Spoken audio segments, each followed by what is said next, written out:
Welcome to the Business Talk podcast, where research meets real world impact. I'm your host Deepak. Let's get started. Today, we are honored to welcome a distinguished guest whose research in innovation and organizational design has gained global recognition. His best selling book, Built to Innovate, has sold millions of copies and set a new benchmark in the field. Let's welcome Professor Ben Bensaou, Professor of Technology Management and Asian Business and Comparative Management at INSEAD and former Dean of Executive Education, as our distinguished guest on today's podcast episode. Dr. Bensaou's research focuses on innovating capabilities, blue ocean strategy, value innovation, and strategic partnerships, often from a global and comparative perspective. He has held various positions at Harvard Business School, Wharton, and Berkeley, and has published in leading journals including Harvard Business Review, Management Science, and Strategic Management Journal.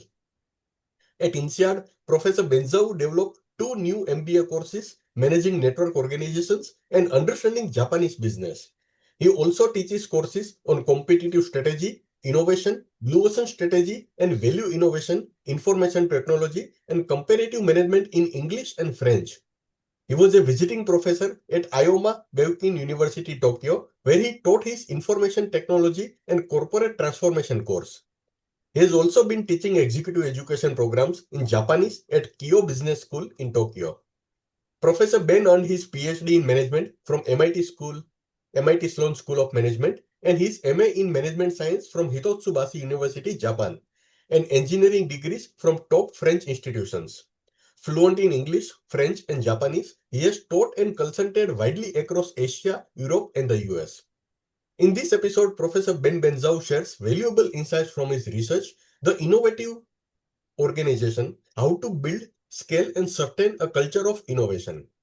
We are thrilled to begin, Professor Ben Bensaou. It's an honor to have you join us today. Thank you, Deepak. That's a very kind introduction, and it's a real pleasure to be with you, to be here with you. Thank you. Thank you. Yeah. Professor Bensaou, let's begin with the core idea of your research, innovating versus innovation. Why is it so important to focus on the process, not just the outcome? And how does this shift in perspective change how organizations operate? Yeah, so just to bring the audience along, if I had to sum up the core message of my research, it is that innovation isn't just something a company does from time to time.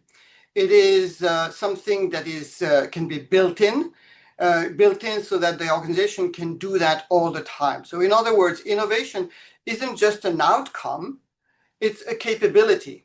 And like any other organizational capabilities that we know of, whether it's quality, customer service, or safety, innovation can be designed, built in, and supported in the organization and scaled across the entire organization. And this actually brings us to your first question, this distinction that I make between innovation and innovating. And this distinction really lies at the heart of the idea of my research. So most of us think of innovation as a final result, like a successful product launch or a new service model or breakthrough technology. But the more I studied organizations that were consistently innovative, the more I realized that the real magic was in what led to these results. So I began focusing on innovating as a verb form. Well, innovation is a noun form. So if you think about it, innovating refers more to a process, a set of repeatable behaviors and processes. Things like, noticing customer needs, especially unmet needs, reframing a problem or trying a quick experiment or collaborating across functions. So if you will, once you shift from innovation to innovating behaviors and processes, you realize that innovation is not about some, unique talent, but it's about skills. And what's very powerful about it is that these are not rare skills. So innovating, it can be taught, it can be supported by tools and techniques. You can build systems and routines that makes these behaviors part of everyone's job, and not just R&D or senior leaders. So you can organize, in a sense, you can organize for innovating. So in essence, when you shift from seeing innovation as a thing, an objective that you know, or something that you want to launch, to innovating as what I would call an organizational capability, then you stop relying on luck or inspiration. You start creating conditions where innovation becomes continuous and inclusive. And that's really the foundation of what I've been studying. It's how to build organizations that innovate by design and not by accident. Very interesting. Professor, you talk about systematic innovation driven by everyone in the organization. What does that look like in practice, especially in large and hierarchical companies? Well, I think this is a great question because, well, actually, first, I should highlight that most of the research I do is with large organizations operating in very traditional businesses. So, and I like the question because large organizations often feel like the least likely places for innovation. But as I noticed, my research shows that size and structure don't have to be barriers if you build the right system. So maybe I will start with an example. So I'll take the example of Sabancı Holding. This is a Turkish conglomerate. It's been founded about 100 years ago, and they have businesses ranging from banking, of course, financial services, energy, industrials, building materials, retail, digital technologies. And in a sense, you would not expect it to be an innovation powerhouse, but that's exactly what they've become. And how did they do that? They built what I call an innovating engine. It's a system that gives every employee in the whole group, from senior executives to frontline staff, a clear way, a clear path to participate in and contribute to innovation. So it starts with some structures and processes they intendedly and purposefully built in. So it starts with something called X-Lab. So think of it as an internal innovation academy. So this is where employees learn about structured innovation tools like customer insight generation, how to run an experiment, how to pitch a new idea. Then they also had a structure called X teams. These are cross-functional and cross-company teams that work on real-life, let's call it strategic challenges set by the executive committee. So they work on it for, let's say, 12 to 16 weeks. And the way it works is that people volunteer from any company in the group. They need to be, sponsored or recommended by their GM and by HR, but anybody can apply. And then once they join an X team, they get coaching, they get a team allocated by their senior managers and their GM to actually work on the project. And they've been developing, actually creating new businesses for the group. And then they have something also very interesting, what I found quite unique. They have something, they call it ARF, almost ready to fly. So now, many large organizations I found have an internal unit to invest in startups. So Sabancı has something called Sabancı Ventures. So this is a unit that is looking out in the environment to find startups related to their own business that they could invest in. But ARF, almost ready to fly, is very different. It's an internal accelerator that provides funding and mentoring to any employee that has an idea. And the idea does not have to be related to Sabancı businesses. So people apply, and again, they need to have support from their GM and HR. And if they apply and their idea is selected, then they get some time off they can actually be seconded to work on their startup idea. Sabanji provides some seed funding, and very interesting, if the venture doesn't fly, if they don't manage to get external funding and get their startup started, then they can come back to their prior job. And this is a fantastic thing from a cultural point of view, because it created this internal motivation, especially among young employees, that they speak innovation. In a sense, what I'm trying to say is that whether you're talking about X Labs, X Team, ARF, these are not side projects. They're built into how the company works. And, GMs, middle managers support them. Teams get visibility. The leadership celebrates the outcome. And for me, that's what systematic and inclusive innovation looks like in a big hierarchical organization, if you will. What are some of the most common myths or misconceptions leaders have about building a culture of innovation? Well, let me maybe highlight three big myths that I find get in the way. The first myth is that innovation is about genius, is about being a genius. So many people think that innovation is reserved for superheroes, like, we hear a lot about Elon Musk or Jeff Bezos or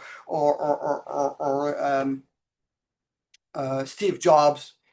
But if you look carefully, most innovation comes from teams, not individuals. So real innovation is a team sport. It's about what I kind of try to call collective genius, people with different skills and different perspectives working together. And again, real innovation is very often the result of hard work and experimentation, and not just some lightning bolts of inspiration from an individual, if you will. I would say the second myth is that innovation, again, is about big bang. So leaders often think that innovation has to be disruptive. And again, in the companies that I studied that have kind of transformed themselves in innovation powerhouses, most innovation is continuous, is systematic, and it's born from real world insights. Maybe I can give you a quick example. This is an example from BASF, the global kind of chemical company based in Germany. And this is about a product called Basotect. So Basotect is a resin-like foam that BASF sells to, for insulation or for soundproofing, and they sell it to construction companies and to the automotive industry. So what happened one day is that it happened to be a salesperson who was kind of making a pitch to a Japanese construction company. And totally by accident, somebody spilled a cup of coffee on the table where all the blueprints were laid out. So the salesperson, kind of in a panic, tried to grab something, and it just happened to be a slab of Basotect, a piece of Basotect foam, and he wiped the mess. And then he realized back in the hotel that when he wiped the blueprints, not only the coffee was cleaned up, but also the ink on the blueprints. And he just had realized that he had discovered a property about Basotect that nobody knew about before, which is that when Basotect the foam is combined with water, it becomes a very powerful dye and stain remover. So now the story doesn't stop there. He takes the idea to his boss, and his boss immediately puts him in contact with the scientists. And then they go into a collective coordinated search in their customer base, looking for what kind of companies could be interested in this new property of Basotec that nobody knew about. And this is how they started an R&D partnership with P&G. And that led, after 2 years, to the launch of a product called the Mr. Clean Magic Eraser, which became one of the best-selling products for P&G. So what I'm trying to say is that the idea came almost from an accident from the front line. A salesperson noticed something. It is not a breakthrough idea. So this was the second myth. The third myth, I would say, is that, again, it's related a little bit to this one, is that people think that innovation is the job of some specialists, like the R&D people in R&D, or is the job of senior leaders. But in a sense, innovation isn't just for labs. And some of the best ideas come from the frontline workers, because they are the ones who are facing the customers and the non-customers on a daily basis. And if you're interested, I can tell you about another example, which I found very fascinating. It's about Corsa. So Corsa is actually one of the companies within the Sabancı group that I mentioned about, the Turkish company. So Corsa is, again, a Turkish company that manufactures fabric that is used to reinforce tires. So you have the tire, you have the valve, and then you have the reinforcing material, and then you have the rubber. So Corsa, so this is B2B. This is B2B, B2B example. So Corsa has this practice of regularly sending teams, cross-departmental teams, to the plants of their customers. So what happened is one of these teams visiting a tire plant had noticed that the workers at their customers were struggling to offload these huge rolls of fabric. Now, what is interesting is that the customer never told them or never complained about this problem.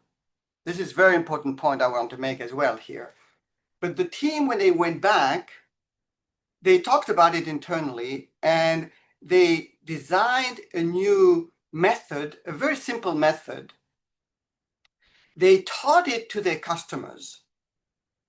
And as a result, the customer was able to reduce the time and the manpower to do the task of unloading the rolls from 90 minutes with 3 people to 12 minutes with a single worker.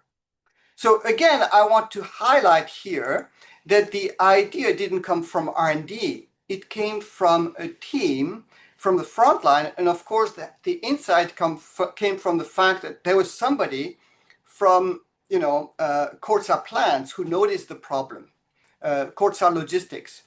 So once leaders, I would say, let go of these myths, then they can open the door to a much broader, more inclusive, and more, I would say, sustainable over time innovation capability. Professor Ben, could you share one or two more case studies from your research that highlight how organizations successfully scaled innovation, and what key patterns or practices stood out in making innovation a consistent organization-wide capability? So again, I think just to reinforce the point, I will kind of again explain why Sabancı's transformation is a standout case for me. So to understand the context, they moved from being a very traditional conglomerate. You remember, I mean, Corsa making fabric for tire companies, and they became an innovation-driven group. And they did this by building innovation into their core. So what stood out for me was how intentional they were. they didn't wait for innovation to bubble up or to come from senior leaders. So as I mentioned earlier, they created formal structures and processes. Like, I told you about the innovation academies, like the X Lab. They created lots of cross-unit and cross-company teams, like the X teams. They created accelerators. Then they had like specific policies to support innovating behavior, if you will. Like they had a policy where employees could choose to spend about 20% of their time on innovation projects. For senior leaders, GMs, business unit leaders, they instituted the policy that they were incentivized on growth over revenues. And then, of course, they also sent quite a number of cultural signals. Like they would, I attended actually one of their global conferences where they bring about 500 managers from all the businesses around the world. And they had a panel that in some ways celebrated failures. So they had some of the kind of very well-known senior leaders sitting on a panel, and each one of them would recount one of a significant failure they made along their career and what did they learn from their mistakes. So what was really interesting here is that it was really intentional. So they built structures, formal structures where you had specific tasks, specific units. You had people who had a clear role and responsibility attached to innovation. They created processes that anybody in the company who wished to get involved in innovation knew where to go. So a very simple test for me when I get engaged within a company is that I interview a few people around and I ask them, if you wanted, I ask first, where does innovation happen in your organization? And you can imagine most of the time people tell me, oh, it's our R&D, go talk to R&D. Or they say, oh, it's coming from senior leaders. But in these organizations, people know exactly where, as an individual, they can go and get training, get permission, get support. And the other thing that impressed me about, again, I'm talking about Sabancı, I might as well talk about a company like Bayer or BASF, which I mentioned already, is the scale and the consistency. So these companies over time created an entire ecosystem where innovation became everyone's business in the organization. Empowering frontline employees to innovate sounds ideal. But what are the practical steps manager can take to make this happen in real time and on the ground? So for me, it really starts with a simple, I would call it mindset shift.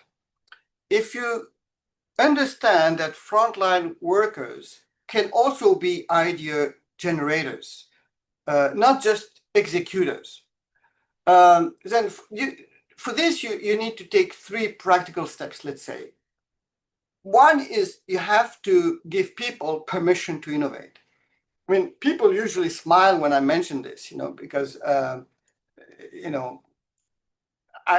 insist on it because I say, if you don't, and then they understand what I mean.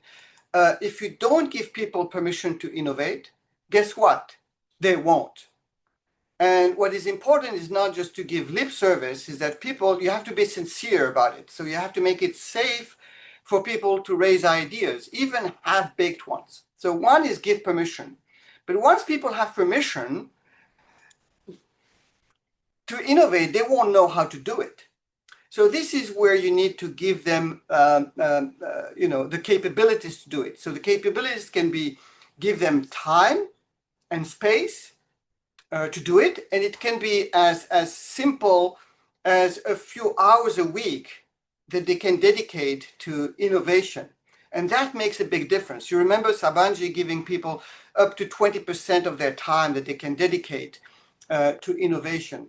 Then you need to give them tools and resources. So people won't necessarily know how to innovate. So you need to give them training, coaching, and support. So give them permission, give them the capability to do it, and then of course to motivate them, you need to give them recognition and reward their contribution, and not just to the best ideas, but also to the effort they make in their experimentation and their learning. So, just to kind of again make this real, I want to highlight maybe one case. So this is about Bayer, the global pharmaceutical and life science company, again based in Germany.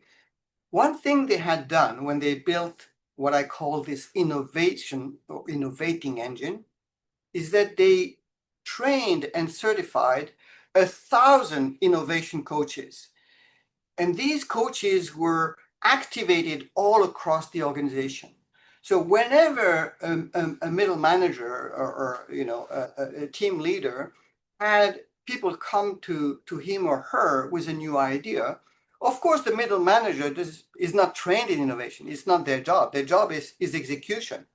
But then they could call upon one of these coaches to come and support the team, and of course teach them how to generate customer insight, how to do experiments, how to pitch their idea.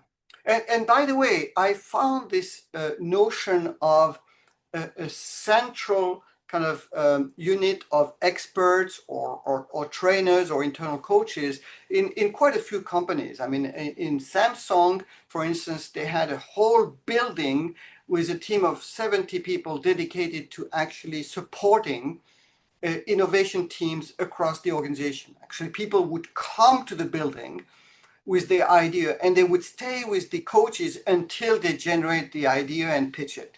I found this also, as I said, at BASF. They had something called Perspective, where they had and I interviewed quite a few of the 30 people who were dedicated to actually training people. And it's a bootstrapping process, by the way, right? Once the coaches train a team, then some members of the local operation now can train others. Allianz had something called I2S. So the important thing is that people can rely on this resource. And just to kind of come back to the front line, another thing that coming back to Bayer did is that they created something called WeSolve. Now, WeSolve is a digital platform where any employee can post a problem they're dealing with. And they post a problem and they invite ideas from across the whole company. Now, what they told me when I did the research is that at the time they had 40,000 people across the whole company who had participated in WeSolve. So now, at the time, Bayer was a 100,000 people company with factories all over the place. And WeSolve, the platform, it was at the time in English. And they explained to me that they had only 50,000 people who could speak English across the group. So that was a high rate of participation. But let me tell you, Deepak, the most impressive statistic they showed me is that two-thirds of the best ideas that were proposed came from a business unit or a functional area different from where the idea was posted or the question was posted in the first place. So this is again to highlight the point to your question, is that they were able to actually tap into and leverage the innovating capability of everyone across the organization. And I think this was the most impressive step that they took to actually get every employee, in particular frontline employee, engaged in innovating activities.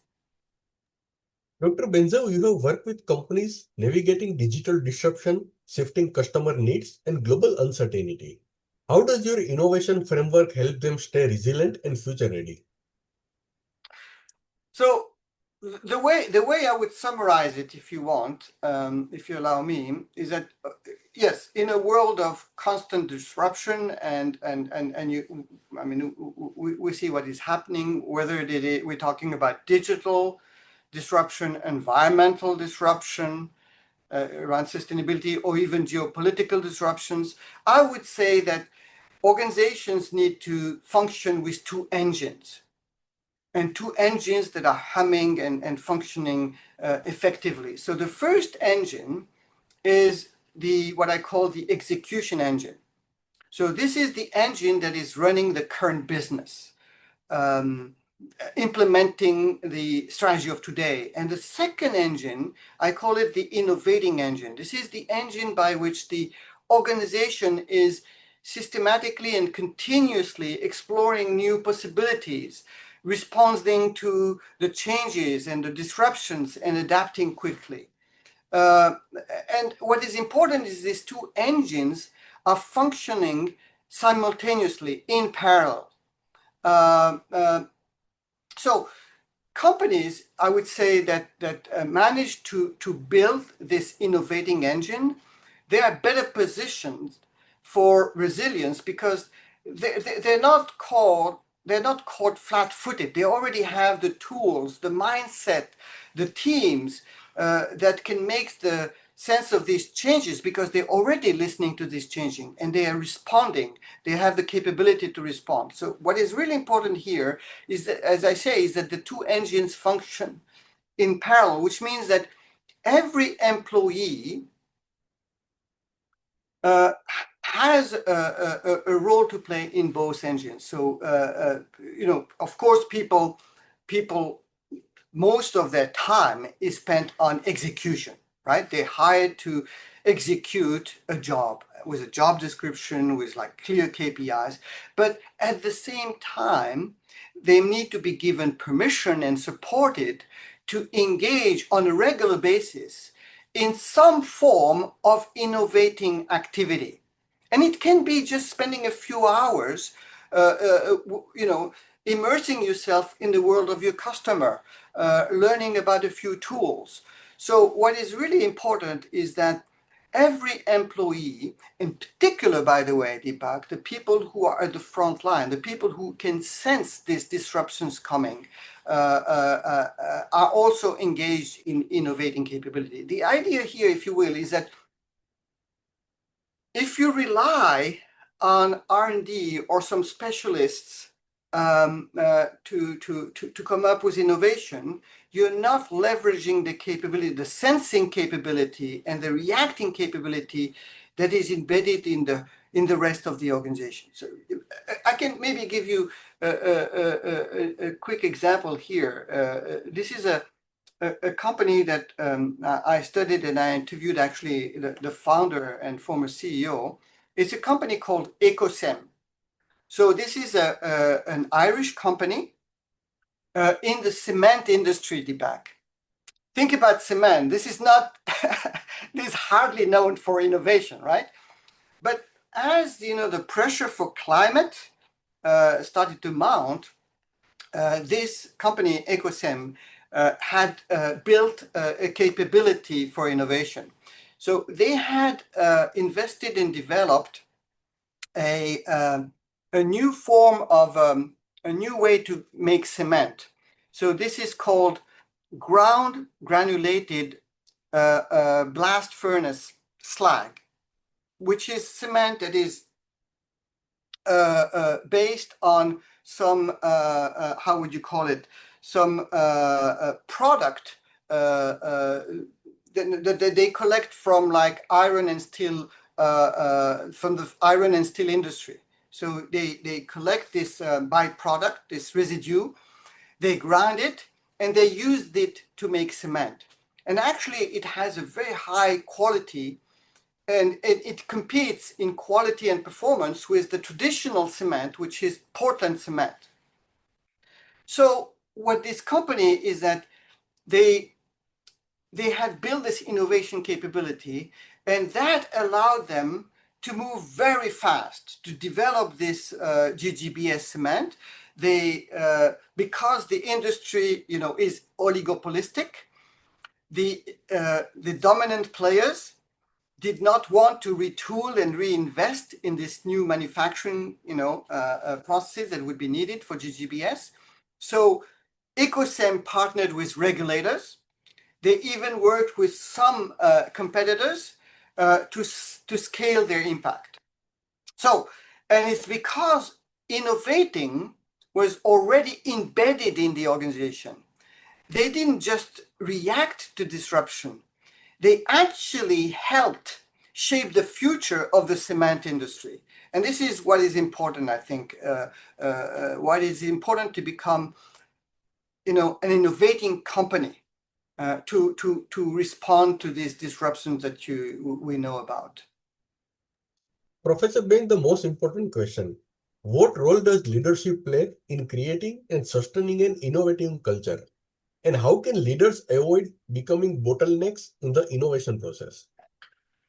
Yeah, this is a key question, which I'm asked often by executive committee members, CEOs, leaders. So leadership plays a foundational role, and it's not necessarily in the way we often think. So for me, the most effective innovation leaders aren't the one who come up with the boldest ideas. Of course, if you have a genius leader who invents a new business model or a new product, that's one thing. But the ones that I've noticed were effective innovation leaders were the ones who created space. They create space. They ask powerful questions, and they give permission and legitimize innovation as part of everyone's job. I mean, I call them. One important role for leadership is to become what I call chief reframing officer. Right? The current mission and purpose of the organization creates a frame within which everybody in the organization is one executing their job, and this is the frame within which they're looking for innovation very often. So by reframing the mission and the purpose, senior leaders can redirect or open up space for the organization to look for new ideas in this bigger space, if you will. So let me come back to the examples that I mentioned earlier, Courtside, if you remember, the company that manufactures fabric to reinforce tires. So, and I had worked with them for quite a long time. So the CEO at the time, the CEO of Courtside, who later became, by the way, the CEO of the whole Sabanji holding group, at the time, he reframed the company's identity. So he even changed the logo and the title, the motto of the company. So he changed it from being the company that manufactures fabric to reinforce tires to become the reinforcer. So he changed the mission. He said, Corsa is the reinforcer. This is a company to provide reinforcing solutions to any industry, any business that needs reinforcement material. And this is how he opened up the frame for people in Corsa to look for ways they can use their technology and their innovating capability to reinforce other things than just tires. And this is how they entered the construction business. I saw some samples of concrete where they insert in the concrete little pieces of reinforcement fabric. And I thought, what's the innovation here? And they explained to me that when an earthquake hits, the first 10 seconds are fundamental. for rescue. So by putting these little pieces of reinforcing material in the concrete, they can actually delay the crumbling, for the first 10 seconds. They entered the electronics business by reinforcing cables. And now they provide composite materials for aerospace. They work with SpaceX. So you can see how, trying to explain what is reframing by simply reframing the company to become the reinforcer, he opened up space for people to innovate within this bigger box. Because, always people think that, innovation is about thinking out of the box, but you have to create a frame anyway. Otherwise, people will go into all sorts of directions. So it is the senior leader's job to, number one, put innovation at the center of corporate strategy, create an infrastructure. You remember the X teams, the X labs, create an infrastructure, but more importantly, to reframe the company. And very importantly, so they have to get out of the way. So more importantly, I would say that what Cenk Alper, the CEO of Corsa, the person I was mentioning, so he reframed the company, but at the same time, he removed barriers. He made sure that employees were given permission to innovate. They had time for innovation. He showed up, he personally, actually, very interesting. I just, as a side story, I trained him a long time ago. He was one of my students in innovation. I did some consulting work for them, and then he started to actually teach innovation himself as a CEO. He was running classes in innovation himself. People were like telling me he's crazy about innovation. He's the best ambassador for innovation. He showed up at demo days. So in a sense, he didn't only celebrate the outcomes when an idea was like a successful new business. He celebrated the effort. And for me, that's the takeaway, is that leaders don't need to be the source of innovation, but they must be the enablers of it. Professor Ben, you emphasize cross-functional teams and organization-wide collaboration. Can you share an example where this approach led to unexpected or transformative outcomes? So maybe to overload people with too many examples, I want to kind of revisit the example and give the light on the example. If you remember the magic, the P&G magic magic eraser. So you remember the idea was that it came from a salesperson noticing something that nobody knew. It was like really serendipity. It was like an accident. He saw that the foam actually, was able to erase ink. And we know what the result came. But when you look at the result and you reflect back, this normally should not have happened. But the reason it happened at BASF is because they had, prior to this incident, they had invested. You remember I told you there was a unit at BASF called Perspective.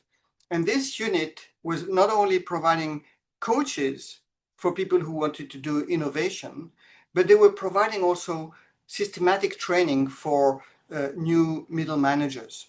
And one of the training was about customer orientation, innovation, but the importance of coordination across teams.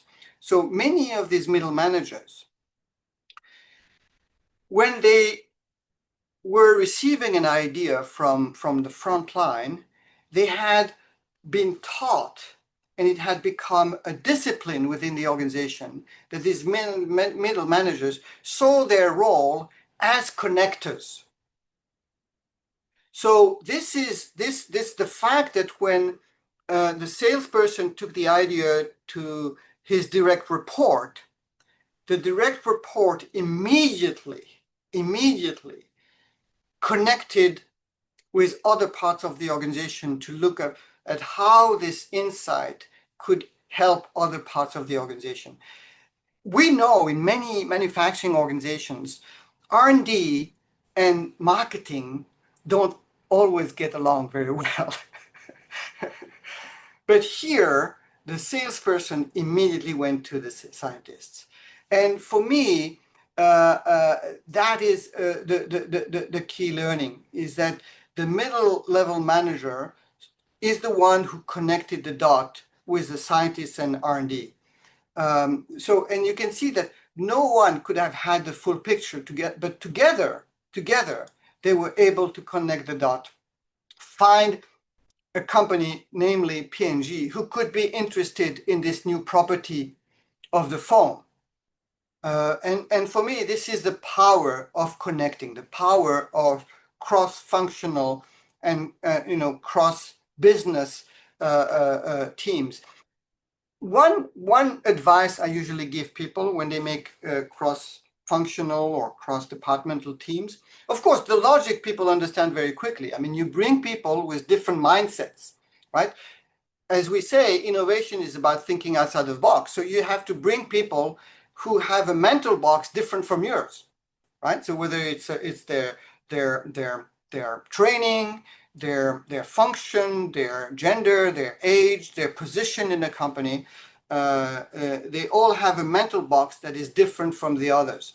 But the one distinction I like to bring into the one difference I'd like to bring in the team is I ask people to make sure that in the cross X, let's call it the cross-departmental, cross-functional team, you have a few people who know who know about the customer needs.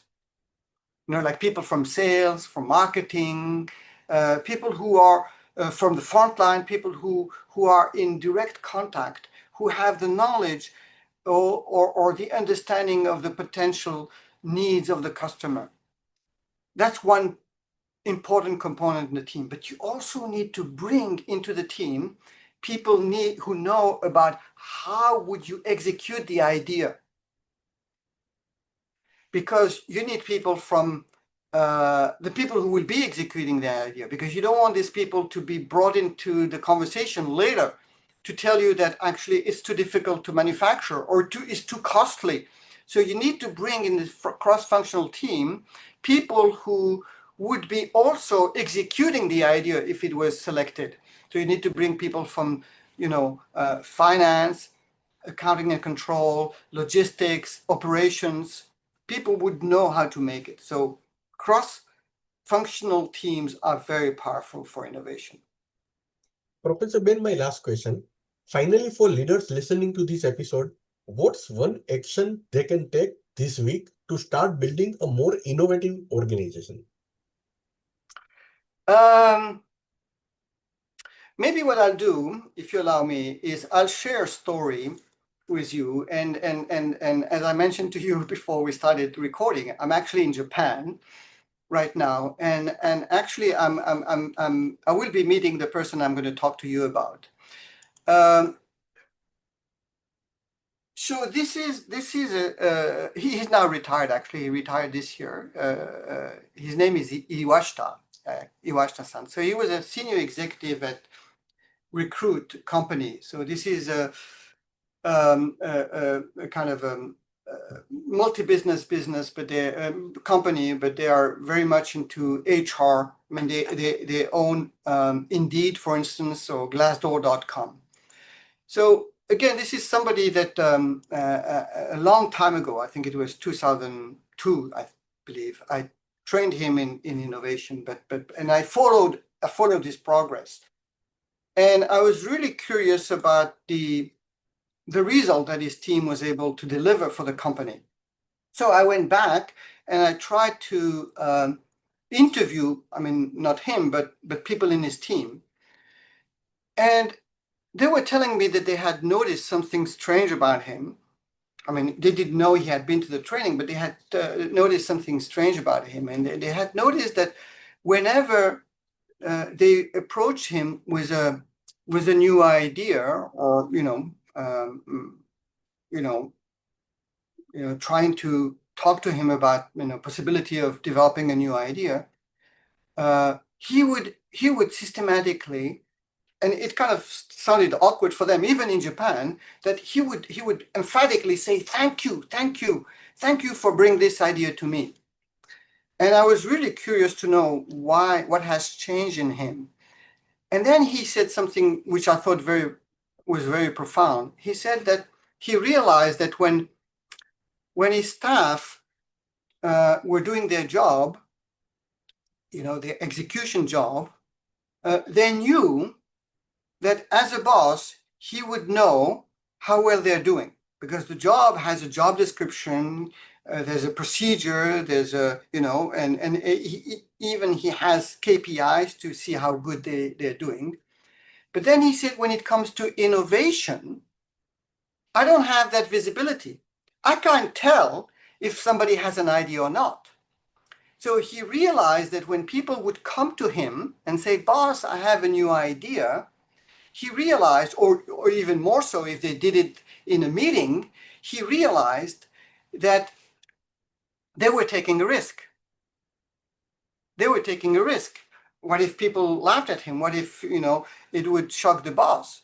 So he realized that when they came to see him, they were taking a risk. So he took it as a gift to him.